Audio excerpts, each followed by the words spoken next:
बोतल फिरलो की नाही हम्म. पाण्याचा नसा नाही इथं पण नसा किती आहे पाण्याचा हे या तो आहे तो बघ.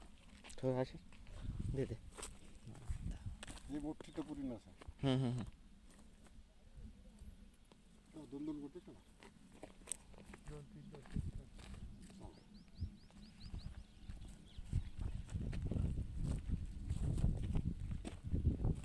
दुसरी नस गोटेच गोटे आहे ना अशी काय एवढं दूर फिरायला लागत आहे आपल्याला.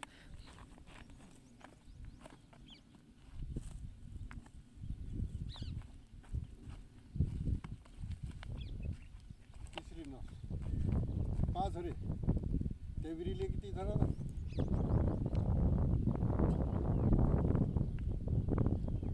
आता खास नसा चालू होते उत्तरेकडून कारण उन्हाळ्यात काय होते तिकडे बर्फ पडलेला आहे की नाही ते वितळणं चालू होते.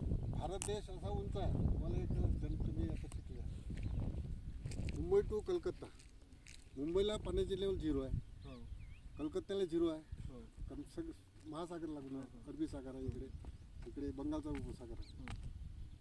तर हे काय ते उन्हाळ्यात भारतात दोन प्रकारचा पाऊस आहे मोसमी वाऱ्याचा नैऋत्य वाऱ्याचा येणारा पाऊस हा शेतकऱ्यासाठी असतो ज्याच्यात आपण खरीपाची शेती करतो.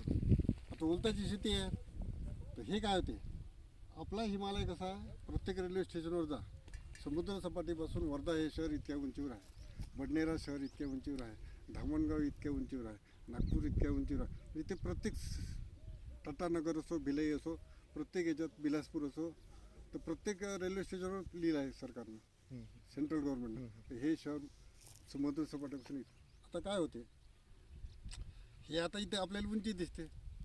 दुसरी गोष्ट महत्त्वाची गोष्ट भारत देश सॅटेलाईटमधून जेव्हा चित्र येते भारत देश असा आहे म्हणते कसा तिथं हिमालय आहे किती हिमालयवर आहे.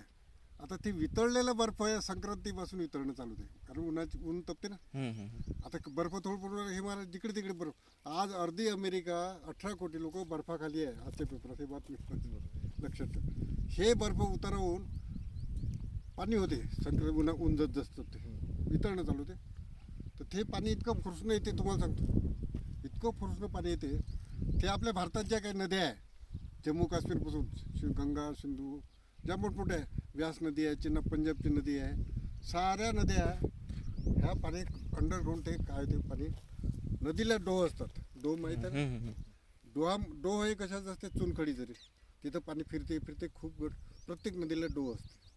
तर हे डोह तुम्ही जर पाणी अडवलं हे तुमच्या कामी नाही अडवलं समजा हे चाललं तिकडे समोरच्यानं बोर केलं विहीर गेली त्याला लागलं तर ठीक पण कसं आहे 50 फुटात काही ते पाणी सापडत नाही म्हणून बोर शेतकऱ्याच्या फायद्याचा हा महत्त्व.